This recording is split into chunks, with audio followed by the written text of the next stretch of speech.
Эзний хайр инрэл дуустдаггүй. Өршөөлт нь төгсгөлгүй. Өглөө бүр энэ нь цоо шиг.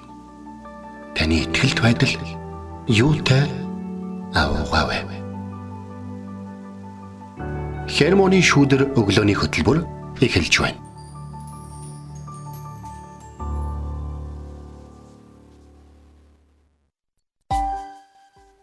Өглөөний мэнд. Өглөөний мэнд хүргэе. Итгэл радиогийн эфирээс Хермоны шүдрэ өглөөний хөтөлбөр эхлэхэд бэлэн болсон байна. Эфирт пастор Сайна олон хөтлөгч Оми нар ажиллаж байна. Сонсогчдаа сайхан амарсан уу? Танд шинэхэн өглөөний мэндийг хүргэе. За бид нэг Колосе номоос үзэж байгаа. За тэгээд praising өдрүүд үргэлжилж байгаа та бүхэн бас praised боломжоор тий шахаа тавлаад чамаагүй нэг машин цугаад оролцохыг бас хүсэж байна. За тэгээд өнөөдөр Колосе номын нэг чухал хэсгийг үзэхээс өмнө би танаас нэг зүйл асуумаар байгаа. Та ер нь хин нэг Есүст итгэвэл баярлдаг уу? Ялангуяа таньдаг хүн чинь. Тэ? Тэр Есүст итгэсэн гэлээ шүү. Оо тийм үү, ямар гоё юм бэ гэдэг. Тэр Есүст итгэсэн гэдэг. Харж ээж болё. Тэ? Бас барьцгүй шүү. Даа чи нэг хэсэг тийм сүлжээгээл яваад бас нэг хэсэг тэгээл яваад одоо бас манайхны Есүс гээл нэ тэ. За харж ээж болё гэж. Та тэгдэг үү? Тэгэхээр энэ бол бас бидний бас бодох ёстой нэг маш чухал асуулт гэж бодож байна. За манай Оми юу гэж бодож байна? Миний хувьд болохоор хин нэгэн миний эргэн тойрны ч юм уу, сайн таньдаг ч юм уу, те эсвэл зүгээр танил төдий ч юм уу, ямар ч хүн байсан Христэд итгэж байгаа Иесусыг хүлээж авсан гэх юм бол маш их мэдээж баярлдаг. Баярлаж, талархаж тэр хүнтэй илүү нөгөө дотн болсон юм шиг санагддаг. Яагаад гэхээр нэг бурханд итгэж байгаа одоо нэг зүйлээр одоо овголж гэх юм уу да. Тэгж байгаа учраас надад нэг юм арай илүү ойрхон болсон юм санагддаг. Ойлголцох нь ч гэсэн, ярианы сэдв маань ч гэсэн яг нэг зүйл рүү чиглэгдэж бурхан бас гол төвн болдог. Учраас надад илүү дотн бас харилцахад илүү хялбар байдаг юм шиг санагддаг. Тэгэхээр бид нар нэг ийм зүйлийг бодох хэрэгтэй авч байна. Хүн болгон энд асуулт өнөөдрийн саяны тавьсан асуулт жоохон хүнд асуулт байж магадгүй. Яг л үнэхээр харж иж болоё гэж хэлж бас болно. Болно. Маш их гомдоосон чамааг нөгөө гомдоогоо, чамааг нөгөө зовоогоо, чамааг нөгөө дэгсэн хүн Есүс итгэсэн гэж хэлсэн. Гоё байгаа гэх юм бол мэдхгүй. За болж тэ өөртөө сайн болж тэ гэж хэлээд харин тэр тухайн хүн бас тэ тэр олон жилийн тухайн хүнд гомдсон гомдол эсвэл шарах тэр бүх зүйлүүд нь идэгж өгөхгүй байж болно. Гэтэ би энэ ингээд тэр чигээрээ үлдэнэ гэсэн утгатай биш. Гэтэ шууд баярлан хүлээж авч чадахгүй байж магадгүй. Тэгэхээр бид нар бас хин нэгний Есүст итгэх үед харин нэг зүйлийг санджээ. Хэрэг хүн газар дээр нэг хүн гэмшил тэнгэрт тэнгэр элчнэр баяр хөөр болдгоо гэдгийг л санджих хэрэгтэй. Тийм учраас нэг хүн Есүст итгэнэ гэдэг нь маш чухал зүйл. Нэг хүн цуглаан дэрнэ гэдгээс арай өөр зүйл ярьж байгаа гэдгийг та хүн бас бодож байгаа хаа гэж бодож байна те. Тэглээ яхаа эзний ажил хийгдэж хаанчлал хаасайгуу тэлж ямар ч хүн байсан бурхныг хүлээж авах тэр боломж нь байгаа гэдэг зүйлийг бид санах хэрэгтэй. Тэгээд бидний нүдээс өөрөөр бурхан хардаг. Бурхан хүний тэр гаднах байдал, тэдгээр зүйлсүүдийг биш зүрхсэтгэлийг хардаг. Бурхан хэнийг ч ялгарлдаггүй. Тийм болохоор магадгүй бидний дургүй хин нэгэн ч гэсэн эзнийг хүлээж аваад Есүст итгээд явах боломжтой энэ бол өөрөө боломжтой зүйл. Бидний зүгээс бол сэтгэл хөдлөл янз бүрийн мэдрэмжүүд зүйлсүүд байхыг үгүйсэхгүй. Гэхдээ л тэр хүн бурханд итгэж байна гэдэг л өөрөө чухал зүйл юм болов уу гэж бас бодож байна. Тэгэд энэ өглөө гахалтайгаар эзэн бидэнд дахин шинэ өглөөг өгж дахин нэг шинэ боломжийг өгсөн байна. Тэгээ энэ өглөө та бас бурханы үгэнд илүү ойр байж түүнд залбирлаараа, магтаалаараа хэр эзний өмнө ирээсэ гэж уриалж байна. Тэгээ энэ гахалтай өдрүүдийг өгсөн эзэнд талархъя. Тэгээ хамтдаа эзний өмнө ирээд магтъя. Тэгээ тавгийн цаг руу орохоос өмнө зүрхсэтгэлээ бэлтгээд эзний өмнө ирээд түүнд магтаал хүндлэлийг өргөөрэй.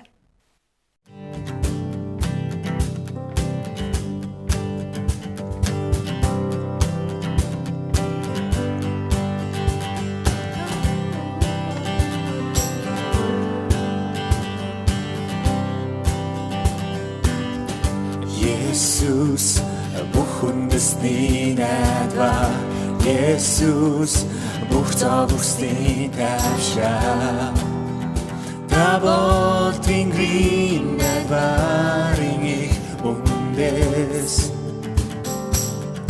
Есүс харанхуй гэрэл Есүс бүх амьдралын үндэс Табол ганцаар дэлхийн бүхий гэрэл Бидний төлөө амиа өргөн гинжиг тасарч та амьсан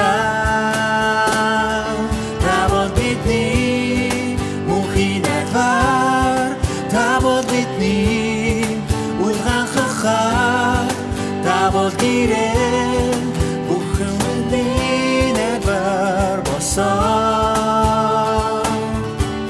Таухээс амилж нүглийг асан их амрын хам бидэнтэй хам Есүс та бол бүх хүмүүсийн найдвар болсон Танд бид итгэнэ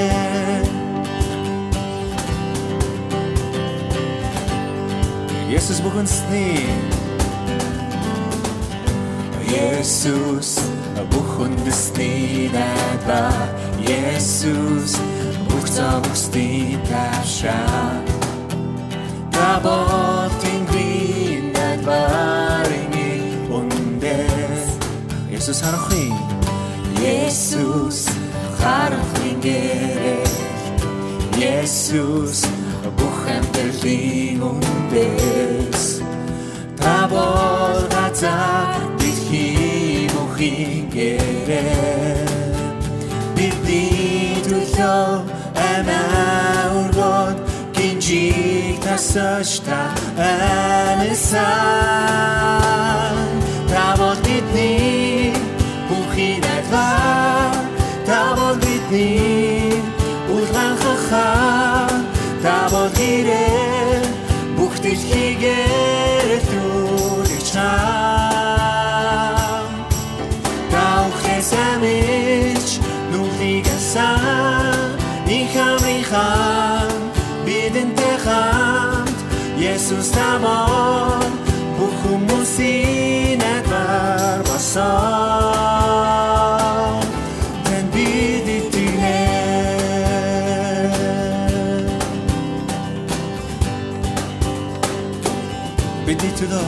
Бидний төлөө амиа өргөн гинжиг тасарч та амьсан Бидний төлөө амиа өргөн гинжиг тасарч та амьсан Табол бидний бүхий найдвар Табол бидний улгаан хахаар Табол гэрэл бүх дэлхийн гэрэл түлэгч хам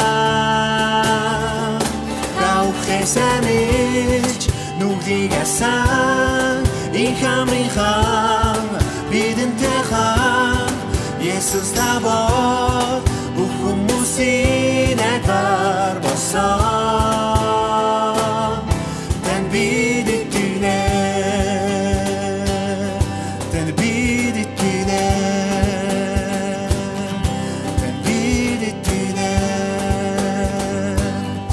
Танд бид итгэнэ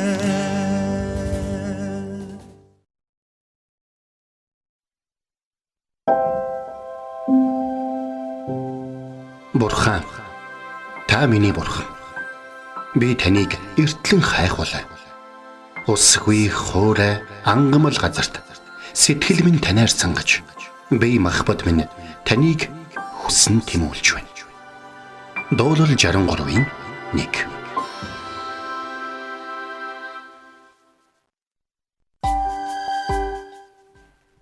За өнөөдөр бидний хамтдаа Колосан номын 4-ийн 9-р бүлгийг үзэн. За тэгээ 4-ийн 9-д за би 2013 оны орчуулга ийм Библиэтэй байгаа гэдгийг хэлэх хэрэгтэй авч бодож байна. За та нарын нэг итгэмжит хайрт дүү Өнөсимийг түүний хамт явууллаа. Тэд эндхийн байдлыг та нарт бүгдийг мэддэх болно гэж хэлсэн байна. Тэгэхээр та нарын нэг гэж хэлсэн. За ингээд Колосе хотынд Паул захиа очиж гисэн ингээд Колосе хотын загтлаа уншаа байж байна. Тэгсэн чинь ингээд янз бүрийн зааврууд өгжснээр дотор нь та нарын нэг гэж хэлсэн. Тэнгууд хүн бодон тийм. Бидний нэг хин гэж. Яг тэгэхээр тухайн үед манай эртний 60-аас 61 оны орчим энэ захиа бичигдсэн байгаа. Энэ захиаг бичих үед бол Паул бол Ром хотын шоронд байсан. Ром хотын шоронд байгаа учраас ерөнхийдөө бол маш ойр дотны хүмүүс нэлээд мөнгө төгрөг төлж ээж Паултай уулзаж энэ захиаг бичүүлж явдаг. Гэхдээ бодоод үзлээ. Шоронд байгаа хүн юм бичих хэрэгтэй байна. Тэгэхээр Паулын шоронгийн хоригж байгаа нөхцөл байдал бол босод хүмүүсийн шиг ингээл яхаа мэдээж хуулийн дагуу гинжилсэн байх те. Тэгээд харцсангуу гайгүй байсан болов уу гэж бол бас ярьж байгаа. Гэхдээ нэг ийм зүйл Ромын хуулинд байдаг нэ альва үзэл бодолтой хүн үзэл бодол нь Ромын эзэнт гүрэнд харшилж байгаа юм бол түүнийг одоо мохоох одоо хэрэгслүүдийг хэрэглэнэ гэж. Тэгсэндээ байнгын өвдөлт мэдрүүлэх. Эсвэл байнга амраахгүй байх, тийм үү? Эсвэл амрах боломжгүй. Жишээ нь Ромын нэг шорон доотлолтоо шортой. Тэгээд налуу хийсэн гэж байгаа. Тэгэхээр нөгөө хөвтөж байгаа хүн чинь ингээд айгүй хэцүү. Хэрвээ ингээд хяналтаа алдаад нам унтах юм бол өнгөрөөл тэр одоо шалны тэр налуу доод хэсэгт нь очиж зоогдож өгч юм. Тийм болохоор тийм налуу болохоор ерөнхийдөө жоох ингээ байнгын унтж байгаа юм шиг унтахгүй байгаа юм шиг байна гэсэн үг. Тэгэхээр ийм байдлаар айгүй их мохоох гэж оролдог байсан. Гэтэл Паул 13 загтлынхаа хэдийг нь одоо шоронгоц байна. Тэгээ өнөөдрийн загтлаа Колосе хотынд бичсэн загтлаа. Колосе бол одоогийн Туркид байгаа хотолтой. Тэгээд Эфес хотоос 160 гаруй километр зайтай тий ийм хот байгаа. За ингээд та нарын нэг гэж хэлэнгүүт бидний нэг гэж хин гэдэг гэж. Хин бол манай хотын болов. Бидний нэг хин бол. Та нарын нэг гэж хэлж байгаа энэ хүний хэн болохыг нэгдүгээрт бол Филемон гэдэг нэртэй сүмийн ахлагч нь мэдчихсэн. Тэр бол түүний боол байсан. Тэдний цуглаан Филемоны гэрт гэр чуулган хийдэг болсноос хойш одоо хин Үнэсэм гэдэг одоо энэ хүн хайрцагтай Үнэсэм гэдэг байгаа хүн нь Филемон гэдэг сүмийн ахлагчийн гэрт нь боолоор байж байгаа зогтсон байна.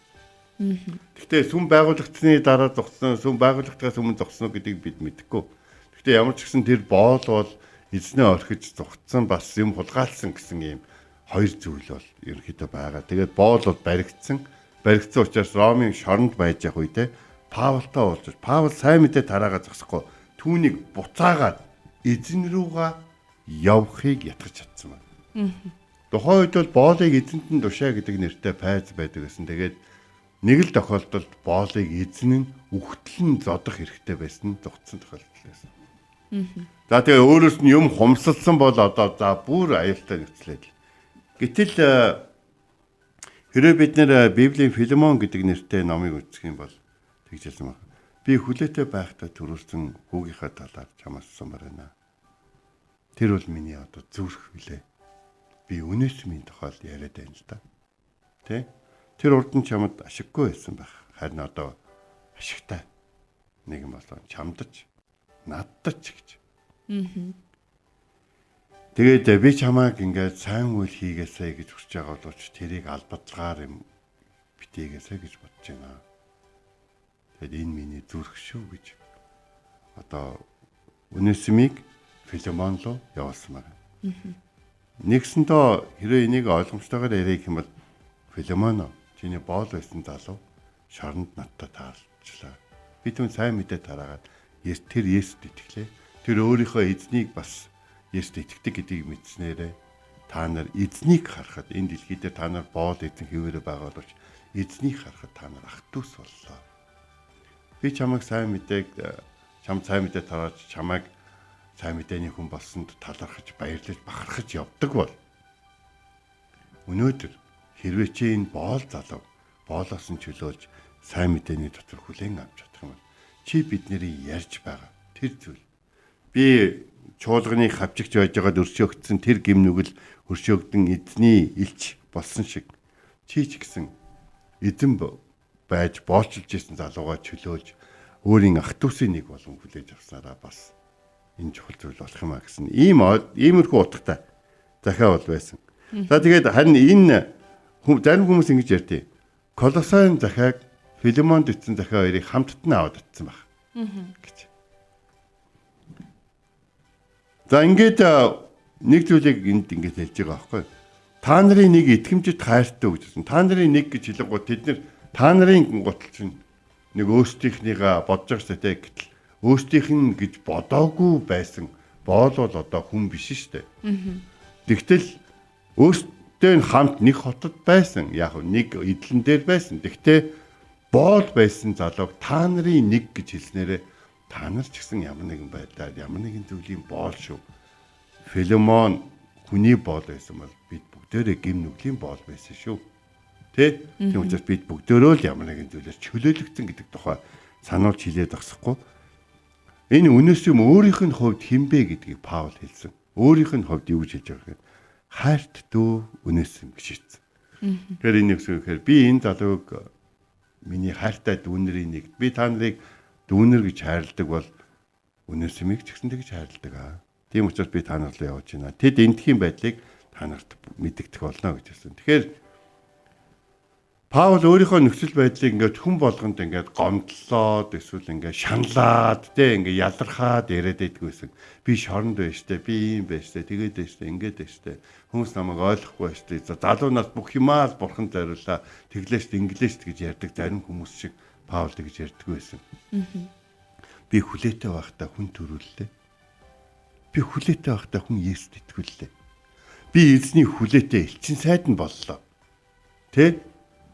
Гэт одоо ингээд Паул тэр шоронд байгаа байдал нь бас арай өөр байдлаар бас өөр хинч очиж сайн мэдээ тараахгүй сайн мэдээ сонсно гэж бодоогүй тийм хүмүүсийн дунд орох бас нэгэн одоо эзний хүсэл төлөвлөгөө гэж итгэж найдаж байгаа тийм гайхалтай юм хандлага авч байгаа байхгүй. Тэгээд дээр нь яаж юм гэхээр өнөөсийн болон өнөөсөнтэй хамт очиж байгаа энэ одоо тэ тухыг гэж байгаа юм да. Энэ хүн за энэ хоёр та нарт миний нөхцөл байдлыг хэлэх болно гэж. Хүмүүс хэтрүүлж магадгүй, хүмүүс ингэ янз бүрийн юм ярьж магадгүй. Харин энэ хоёр хүн намайг яг ямар байдалтай байгаа хэлнэ. Тийм болохоор энэ хоёр хүний үгээр л эндхийн нөхцөл байдлыг дүгнэрэ гэж бол хэлсэн байна. Энд ингээд өнөөдрийн үгийг ингээд явах юм бол за нэгдүгээр тал бид нэр бие биенээс өөрсдийгөө ялгаатай гэж бодож байгаа бол яг үндэ бид нэр итгэгч биш гэсэн л ялгаа байна. Нэгдүгээр. Хоёрдугаарт гэх юм бол бид нэр хүмүүсийг Христийн дотор хайрлах хэрэгтэй. Хайр бол хуулийн биелүүлэх. Цорын ганц арга зам. Гуравдугаарт гэх юм бол бид нэр хин хов жив болон одоо юу гэдгийг батлагдаагүй мэдээллийн дунд бол амьдарч болохгүй. Тийм учраас яг л хинээс асуух юм бол хамгийн зөвийг үннийг ярих вэ гэдгийг бид нэр амьдралдаа боддог байх, суралцсан байх хэрэгтэй. Энэ ишлээс орох нэг чухал зүйл аа. Үнэсмийг би түүний хамт явууллаа. Тэд эндхийн байдлыг та нарт бүгдийг мэдгдэх болно гэж байна.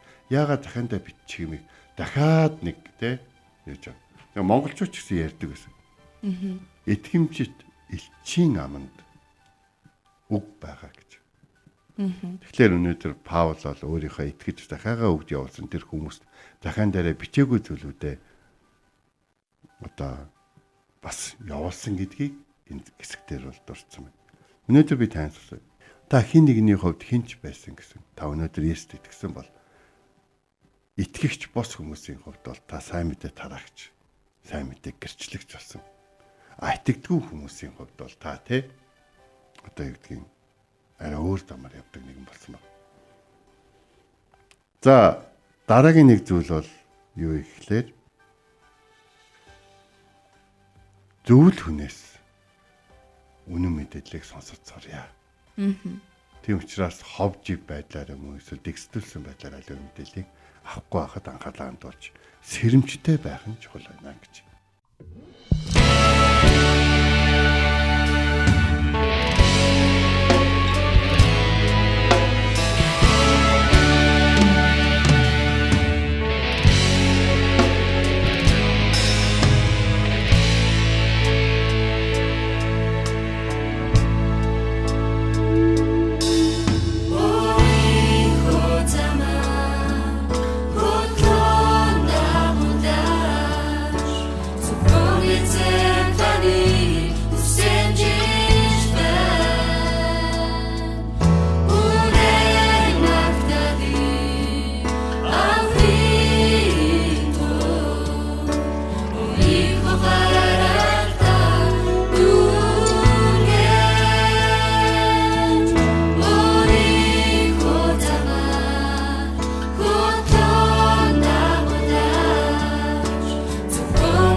Ууж би минь Иесус таныг дуудаж байна.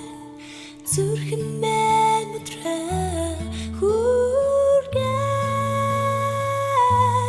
таныг л хүсэмжиж байна. Бүр илүүгээр зүрхэн минь мэдрээ хүргэж та. Зүрхэн минь мэдрээ хүргэж та.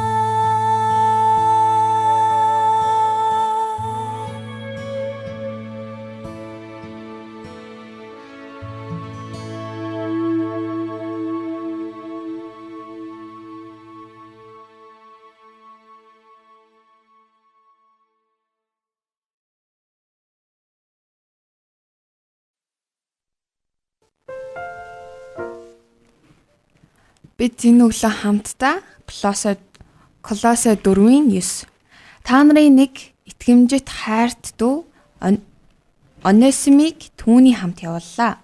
Тэд эндхийн байдлыг та нарт бүгдийг мэдгдэх болно гэсэн ишлэлийн дагуу бид хамтдаа суралцлаа. Тэгээ бид өмнө нь Филемон номноос хамтдаа суралцж байхдаа бас Онесимийн талаар суралцаж бас нэгээ тэр илгэсгээр одоо хүлээж авах талаар нэгний хайрлах талаараас суралцж исэн. Тэгээ Колосе бас номороо дамжуулаад бид дахин сэргийн санаж Паулийн энэ бичсэн тэдгээр зүрстгэлийг бас өөрсдөө тээх тэр зүйлсийг энэ өглөө хамтдаа суралцлаа. Тэгээд бас эзнээс тэр илчлэл илэрхийлэл эзэн бас сонсож байгаа танд сануулсан бахаа гэж найдаж байна. Тэгэхээр бид нар өнөөдөр хамтдаа эзний үгээс суралцсны дараа нэг зүйлийг ингээд бодох хэрэгтэй. Та хин нэгнээс хин нэг л ямар мэдээлэл одоо тээж явна вэ?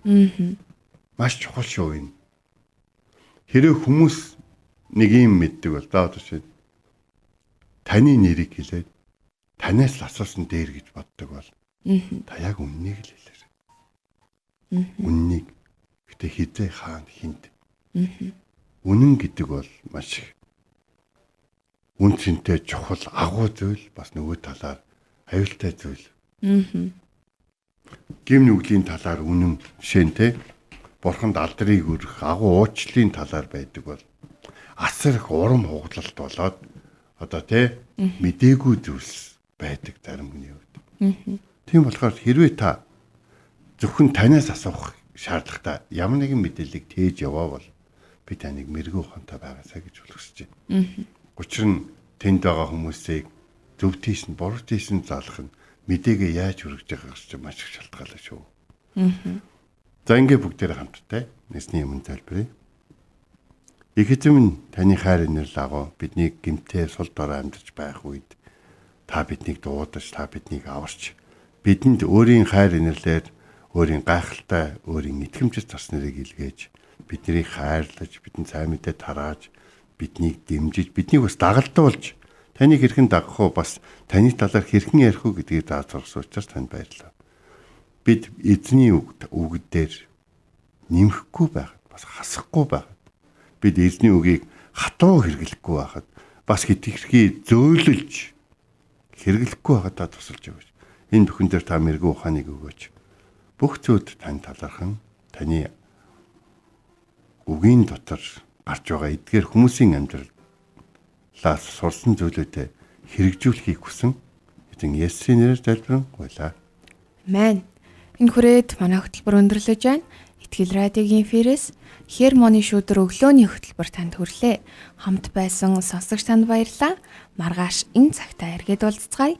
Эзэн таныг харж хандах болтугай.